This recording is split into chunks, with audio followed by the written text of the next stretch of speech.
It's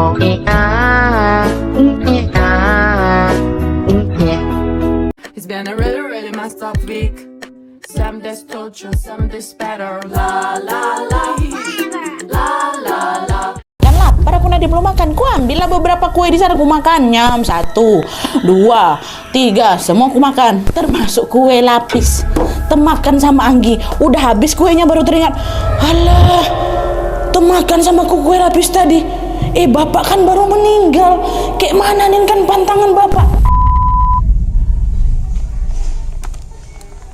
Wassalamualaikum warahmatullahi wabarakatuh. Terima kasih sudah klik video ini. Oke, jadi di malam ini aku akan kembali lagi membawakan kisah horor Wawa part 201. Nah, di KW malam ini aku akan menceritakan pengalaman horor yang dialami sama Wawa kita dan juga keluarganya yang bermula dari sepotong kue lapis. Beneran kue lapis, Wak ya. Dan dari KW ini aku baru tahu kalau ternyata kue lapis ini juga termasuk dalam makanan yang pantang dimakan oleh keturunan suku tertentu pada momen-momen tertentu karena dipercaya dapat membawa sebuah malapetaka. Penasaran gimana mitosnya dan apa yang terjadi sama keluarga Wawa dan Wawa ini? Tanpa berlama-lama kita langsung masuk aja ke ceritanya. KHW kue lapis. Kue lapis judulnya, bisa masuk.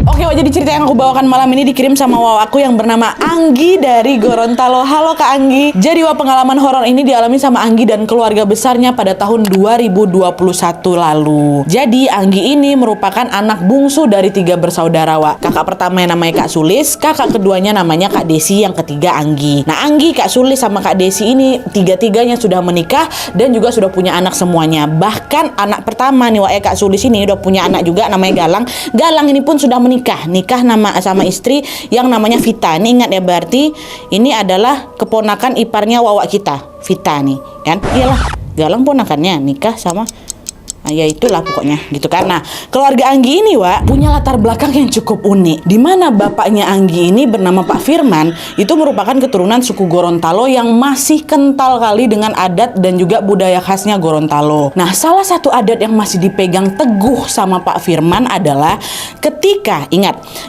ada keluarga yang meninggal dunia, mereka dilarang makan makanan yang berasal dari tanaman merambat kayak ubi jalar, singkong, ketela, dan lain sebagainya. Dan selain tanaman berambat, Wak, mereka ini juga dilarang makan makanan yang bentuknya berlapis-lapis. Kayak apa? Kue lapis. Nggak boleh. Kenapa dilarang, Nadia? Emangnya ada apa? Ya kan, bertanya lah, Wak, ini kan. Nah, menurut kepercayaan yang Pak Firman nih, Wak, ya, larangan makan makanan dari tanaman merambat dan juga makanan yang berlapis-lapis pada saat ada kerabat yang meninggal dunia adalah simbol agar perasaan duka yang sedang mereka rasakan ini tidak menumpuk, tidak berlapis, dan tidak merambat ke keluarga yang lain. Atau sederhananya kayak gini lah, kalau misalnya ada satu keluarga yang meninggal dunia, harapannya keluarga yang lain ini nggak ikut meninggal juga, kayak gitu, Wak. Dan Pak Firman ini nggak pernah bosan ya mengingatkan pantangan nggak boleh makan makanan gitu kepada anak serta cucunya. Bahkan, Wak, ya, ketika mamanya Anggi meninggal dunia, Pak Firman sudah pasti memberlakukan pantangan itu. Dia selalu bilang ke anak-anaknya, ayo ingat ya pesan Bapak, jangan ada yang makan kue lapis atau makan makanan dari tanaman merambat. Ingat, nanti datang lagi, Nat. Ingat, jangan ada yang makan lagi ya. Kayak gitulah pokoknya. Pokoknya kami udah tahu. Iya pak, kata kami. Dan selama aku hidup sampai waktu itu, Nadia, ya, kami sekeluarga belum pernah sekalipun melanggar pantangan itu. Karena apa? Selalu diingatkan sama Bapak. Nah, tapi ketika bapak kami yang meninggal dunia, Pak Firman meninggal dunia, Wak, pada tahun 2001, Anggi dan juga kedua kakaknya lupalah jalanin larangan itu, Wak. Dan ternyata hal itu berdampak cukup serius karena di sanalah keluarganya Anggi ini mulai mengalami rentetan kejadian yang menyeramkan. Giliran Pak Firman meninggal, kelanggar sama kami. Tadi ngingetin, Net. Nah, jadi ceritanya, Wak, pada bulan Juli tahun 2021, Pak Firman, bapaknya Wawa kita ini meninggal dunia karena terserang virus COVID-19. Ya kan waktu itu memang lagi tinggi-tingginya, kan abang aku aja juga ikutan meninggal kok.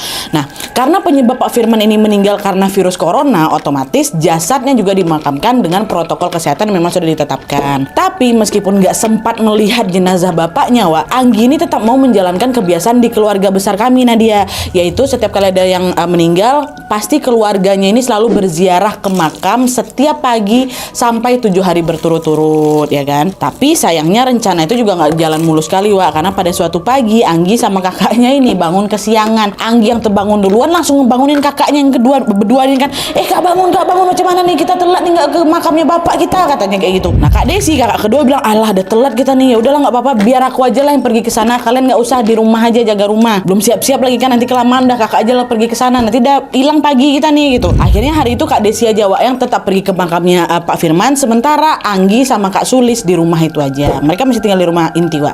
Nah selain telat berziarah, Wak, mereka ini juga lupa masak nasi, masak lauk, lupa semua, capek kami mungkin waktu itu karena dia. Akhirnya Kak Sulis minta tolonglah anaknya siapa Galang yang udah beristrinya untuk beli beberapa kue di pasar, tolonglah nak beliin kue gitu. Dengar permintaan mamanya, Galang nurut lah, pergilah dia ke pasar, belilah berbagai macam kue. Salah satunya apa?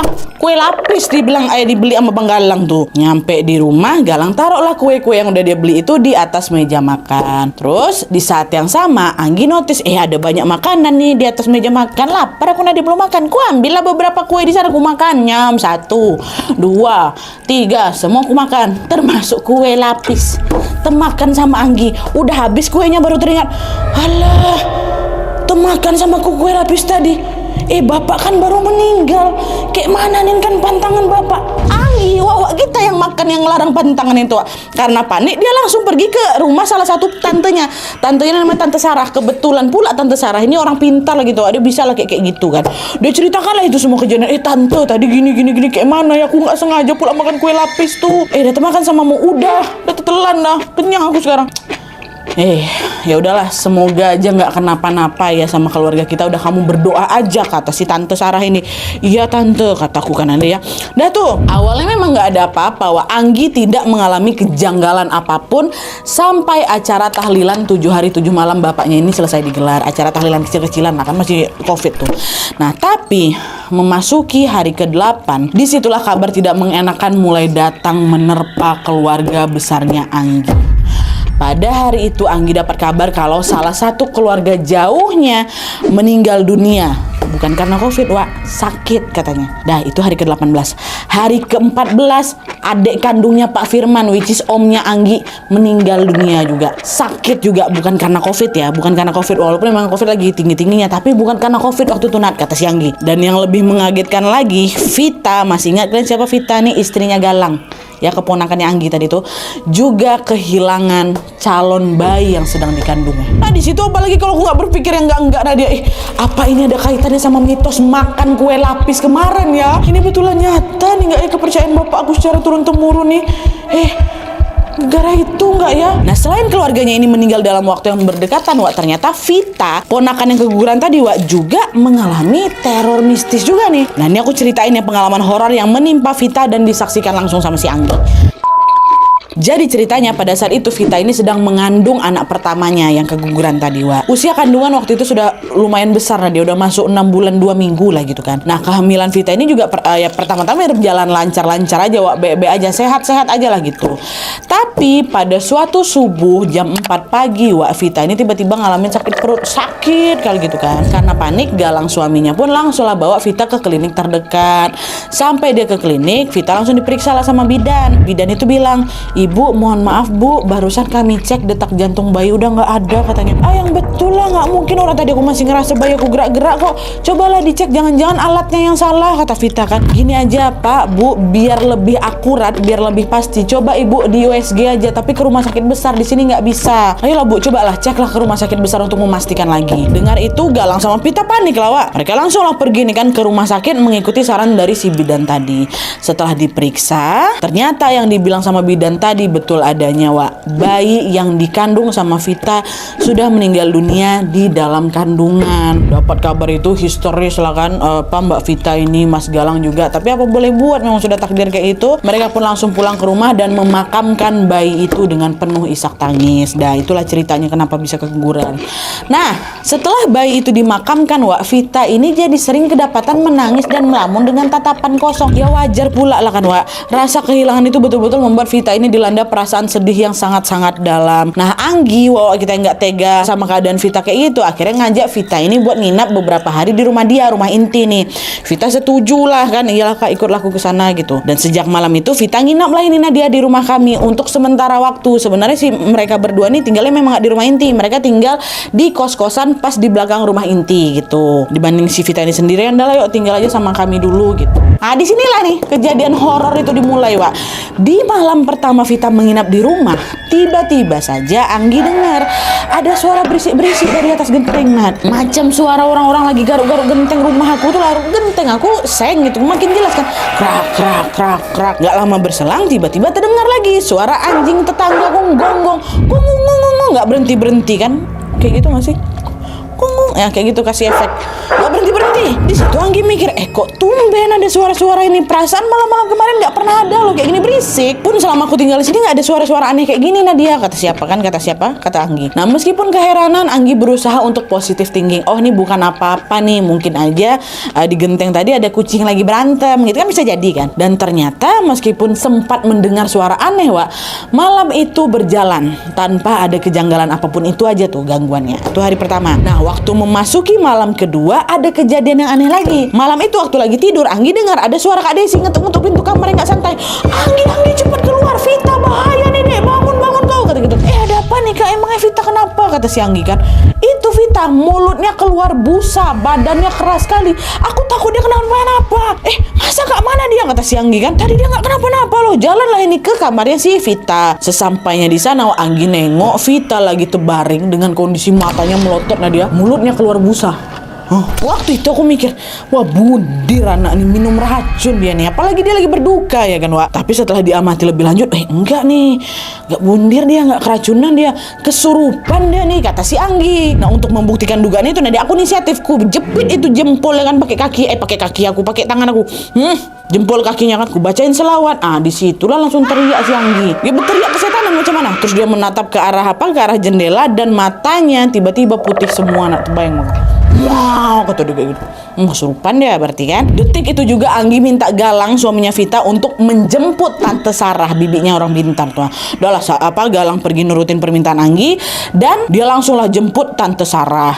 Selang beberapa menit kemudian mereka sampailah itu di rumahnya Vita. Dan ternyata waktu pergi ke sana Tante Sarah nih bawa juga anaknya namanya Rohman ya. Setelah melihat kondisinya Vita, Tante Sarah pun langsung meminumkan segelas air yang sudah didoakan ke Vita.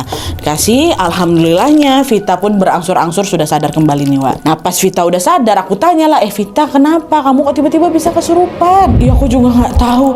Tadi seingat aku terakhir aku dengar ada suara orang lagi garuk-garuk genteng. Terus tiba-tiba badanku kaku, udah nggak bisa digerakin, kata Vita kayak gitu. Belum sempat Vita nyelesain lagi ceritanya, masih ada ceritanya lagi kan. Gantian Kak Desi, kakak kedua aku Nadia, dia lagi yang kesurupan. Ketawa ngelengking kan sambil tangannya menunjuk ke pintu samping rumah tuh. Dia bilang apa Nadia? Keluar, katanya. Tante Sarah ambil lagi gelas, baca-bacanya air ini, dikasihlah ke Kak Desi. Dah minum dibacain doa. Nah setelah 20 menit berlalu, sadar lagi Kak Desi. Kak Desi sadar, gantian Vita lagi yang kesurupan Wak. Kayak gitu. Dan kalian tahu setelah Vita ini sadar, balik ganti Kak Desi kesurupan. Kak Desi sadar, balik Vita lagi kesurupan, ganti-gantian kayak gitu. Dan yang lebih seramnya lagi Wak, pada saat sosok itu merasuki tubuhnya Vita, dia sama juga bilang juga ke arah pintu tuh, keluar sampai kayak Kak Desi kan. Di situ Tante Sarah nanya, apa nih maksudnya keluar, maunya apa nih? Buka pintu itu biar temanku di luar bisa masuk. Kawan-kawannya suruh masuk dalam rumah tuh, apa nggak takut juga orang-orang dalam tuh Nat? Nah di situ pertama tante aku nggak mau nurutin permintaan si sosok itu Nadia, tapi gegara Tante Sarah nih capek juga nyadarin Vita, nyadarin Kak Desi terus-terusan kesurupan. Akhirnya Tante Vita pun menuruti kemauan sosok itu Wak. Oke, ini aku buka nih pintu ini, tapi bentar, Anggi tolong ambilin tempurung kelapa sama korek api, bawa ke sini, kata dia kayak gitu kan. Oh iya tante bentar, aku ambil lah itu Nadia, kasih depan dia. Nah, udah ya, udah siap ya. Oke, sekarang buka pintunya, kata Tante Sarah kan. Protes aku Tante yakin mau dibukain pintunya, katanya dia bawa kawan-kawannya. Nanti kayak mana kalau misalnya kesurupan mereka makin parah? Ya kalau misalnya mereka berdua aja, kalau kami juga ikutan kesurupan, bagaimana tante sendiri nanti? Udah insya Allah nggak apa-apa, nggak bisa masuk setan-setan tuh, udah kalian tenang, bantu doa aja, kata si Tante Sarah. Ini posisi Vita sama Desi masih ganti-gantian kesurupan nih kan, Wak.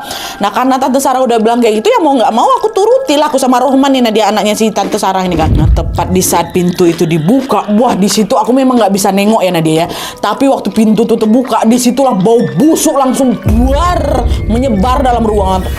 Bau kali, tapi nggak ada wujudnya, Wak. Nah disitulah Tante Sarah langsung dibakarnya tempurung kelapa dengan korek yang dia pegang tadi, dah dibakarnya lah tempurung itu. Ngapain Tante Sarah? Lagi ritual, Wak. Dan ritual itu katanya bertujuan agar setan-setan yang tadi depan pintu tuh nggak mau masuk dalam rumah. Dan selain membakar tempurung kelapa, Wak, untuk menjaga supaya setan-setan depan pintu yang nggak nampak nggak masuk, Tante Sarah tuh duduk dia di depan pintu tuh sambil nyalain rokoknya kan. Nah FYI di samping rumahnya si Anggi tuh ada gang kecil gitu, lebarnya sekitar 3-4 meteran ya, dia ada gang gitu kan, ada kayak tembok lah gitu. Nah tegak sini kan sambil ngerokok nih Tante. Nah nggak lama kemudian, Wak, Tante Sarah bilang, Astagfirullah, astagfirullah, banyak kali yang ngincar Vita, katanya gitu. Apa Tante? Banyak Tante, kataku, karena dia penasaran lah aku. Nah menurut penglihatan Tante Sarah, Wak, wujudnya memang macam-macam. Ada perempuan, rambutnya panjang, matanya merah. Ada sosok kurus kering, tapi tingginya kayak 15 meter tuh. Ada sosok kepala buntung, ada yang botak, ada. Nah waktu Tante Sarah lagi nyebutin sosok-sosok tadi, tiba-tiba ceritanya terputus kan. Ada terdiam dia Tante lain langsung kan. Waktu ucapan yang terputus itu, Tante Sarah rupa-rupa langsung teriak, Wak, karena bingung. Ada. Kalian mau cari apa? Kata, jangan ganggu anak ini. Kalian mau pulang sendiri atau aku yang antar pulang? Kalau aku yang antar pulang, kalian nggak bisa pulang ke tuan kalian loh. Wah Tante Sarah, Wak, ngakak seolah-olah sedang menertawakan setan-setan tadi. Nah dia, disitulah waktu aku tengok, ngapa Tante Sarah nih tadi dia garang kali ya kan, ini kenapa dia tiba-tiba ketawa nih. Belum sempat Anggi memahami maksud Tante tadi, Wak, Anggi dibuat terkejut ketika aku tengok Tante Sarah yang tadinya duduk depan pintu lagi mendeskripsikan setan-setan apa di dalam di luar sana tuh, tiba-tiba melompat dia ke gang kecil di samping pintu tuh, melompat betul-betul luar, melompat kayak gitu loh. Dan habis melompat Tante tuh berjalan dengan posisi ngerangkak macam hewan berkaki 4 dekat samping gang itu, macam harimau. Karena memang Anggi semuanya dengar si Tante ini mengaum-ngaum dia. Disitulah aku yakin, kesurupan harimau ini Tante, kata si Anggi. Astagfirullahaladzim, Tante Sarah kesurupan tolonglah nih, kayak mana nih. Nah denger itu Rohman anak Tante tadi langsung lah juga berlari ngejar mamanya, nyusul, nanti terkabur pula mama aku kan. Nah nggak lama kemudian Rohman pun macam ditariknya rambut mamanya dikit, seolah-olah sedang menahan mamanya supaya jangan ngejar setan-setan tadi. Di situ si Rohman bilang, mak biarin, udah nggak usah dikejar sosok itu, kata gitu kan. Dah dengar kayak gitu Tante Sarah diam, terus gak lama sadar langsung Tante Sarah. Buatkan mama kopi dulu cepat, kopi hitam, kata si Tante Sarah. Anggi langsung bilang, udah Tante diam di situ, biar Anggi yang bikin. Larilah aku ke dapur karena dibanding Rohman nanti terlepas, aku nggak bisa jaga Tante Sarah. Nah pas aku lagi bikin kopi, ini belum selesai nih, Wak, ya. Tiba-tiba Anggi dengar lagi macam ada suara orang lagi berjalan di atas genteng lagi, nak. Tak. Wah ini datang lagi nih, makin keras tuh, detik itu juga nggak jadi aku bawa kopi tuh, berlari aku keluar panggil, weh Rohman, di atas tuh ada suara orang nginjak seng lagi tuh, itu pasti hantunya lagi tuh, coba lah kau cek ke sana, kata si Anggi kan. Keos lah dia waktu itu, tegang kali memang. Dah Rohman langsung, mak bisa ya mak ya, biar aku kejar dulu ke atas, dah cepat gue kejar ke atas, semua apa-apa, kata mamanya.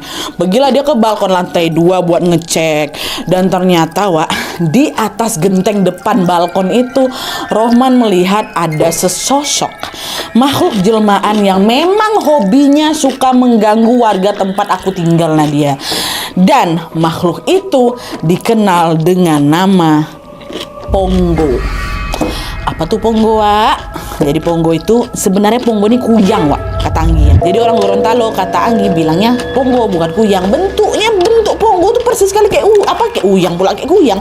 Ada kepalanya terus ada organ dalamnya bergelantung gitu. Dan Ponggo ini juga berbahaya, Wak, karena mereka sering sekali mengincar korban dengan cara menghisap darah mereka. Nah nyadar ada Ponggo di situ, Rohman langsung bilang, mak ada Ponggo, mak, lagi ngincar sesuatu dia nih, cepat kau ambil sapu lidi 7 helai biar aku yang ngusir dia, kata Tante Sarah kan. Setelah mendapatkan lidi itu, Tante Sarah nih yang gantian naik ke lantai 2 buat ngusir si Ponggo itu. Di situ Tante Sarah langsung bilang, oh jadi kau tuan dari setan-setan yang datang kata dia, pergi nggak kau? Pergi, jangan kau incar anakku di sini, kata Vita maksudnya kan. Tapi Ponggo tuh justru macam nggak peduli apa yang dibilang sama Tante Sarah. Nah dia masih terus kayak melayang-melayang gitu di atas genteng, macam nggak mau pergi. Karena diucapin baik-baik nggak berhasil ya kan, nggak nurut dia. Tante Sarah itu dipukul lah.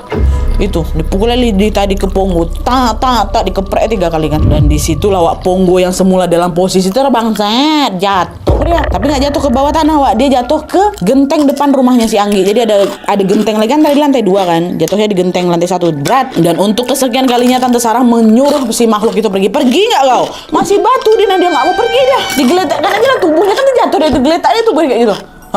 Oh nantang gue ya, kalau kau nggak mau balik mati di sini, kau nggak bisa balik nanti kau ke dalam badanmu. Kalian masih ingat kan kalau Kuyang kemarin cerita Kuyang itu, Kuyang atau Ponggo ini sebenarnya kan jelmaan manusia kan Wak, jelmaan. Jadi kok dia mati sih nggak bisa dia balik ke tempat apa tuh? Nah diancam kayak gitu baru sosok itu terbang dan dia pergi dia. Pas si Ponggo itu pergi, barulah kesurupan yang melanda Vita dan Kak Desi menghilang dengan sepenuhnya. Nah sampai di sini mungkin ada yang penasaran, kenapa Vita sama Desi ini kesurupan? Nah dia kenapa yang lain baik-baik aja? Ada Galang, ada aku, ada Anggi kan, Kak Sulis, ada siapa apa segala macam, kenapa nggak kenapa-napa? Nah berdasarkan penjelasan dari Tante Sarah Wak yang orang pintar ini, Vita ini sengaja diincar sama Ponggo karena kondisinya sedang melemah, kan baru berduka. Ditambah lagi Vita ini sedang dalam masa nifas, di mana darah nifas itu senang kali sama Ponggo Wak. Nah tuh kalau Kak Desi kenapa Nat? Kalau Kak Desi sebenarnya dia ini bukan target utama, tapi lagi sial aja Wak Gegar. Waktu itu dia lagi haid dan kondisi tubuhnya juga sedang melemah gitulah, jadilah dia ini ikut diganggu juga. Nah kalau seandainya kurunut lagi dari atas nih Nadia, ini kata Anggi ya, kalau kurunut dari atas nih Nadia, segala gangguan yang dialami sama Vita sama Kak Desi itu berawal dari aku yang melanggar aturan makan kue lapis. Itu kata si Anggi Wak, entahlah ini kebetulan atau memang ada kaitannya dengan kue lapis. Tapi yang jelas tidak lama setelah Anggi makan kue lapis kan Vita kehilangan calon bayinya Wak. Karena kehilangan bayinya kondisi Vita jadi melemah, jadilah itu dia incaran Ponggo. Jadi bisa dibilang kisah ini macam domino efek gitu loh, karena saling berkaitan satu sama lain. Bermula dari satu kesalahan ternyata dampaknya merembet kemana-mana. Nah jadi itu tadi Wak kisah horor yang dialami sama Anggi dan juga keluarganya yang bermula dari sebuah mitos kue lapis. Terlepas dari benar atau tidaknya mitos tentang kue lapis itu, tapi yang jelas kejadian ketika Vita sama Desi diganggu sama sosok Ponggo itu memang betul-betul terjadi kata Jawa. Anggi juga bahkan ngirim dokumentasi pribadinya ke kami. Ya percaya nggak percaya aku kembalikan lagi ke kepercayaan kalian masing-masing ya. Dan kalau misalnya ada nih Wak Gorontalo di sini yang juga pernah mendengar soal mitos ini, apakah mitos ini juga kalian percaya di sana? Atau mungkin kalian juga pernah punya pengalaman mistis serupa gara-gara makan pantangan ini kue lapis atau tanaman-tanaman berambat itu Wak? Kalau emang ada tolong tambahin aja ceritanya di kolom komentar di bawah Wak ya. Oke Wak, jadi sekian dulu videonya. Terima kasih banyak yang sudah menonton. Kalau kalian suka video ini, klik like-nya. Jangan lupa komen di bawah tidak ada dan syarat-syarat untuk video selanjutnya. Jangan lupa nyalain notifikasinya supaya kalian tahu kalau aku upload video baru. And as always, jangan lupa untuk klik tombol subscribe supaya kalian sama-sama tahu informasi menarik dan menegangkan dari channel aku. See you next video Wak, bye.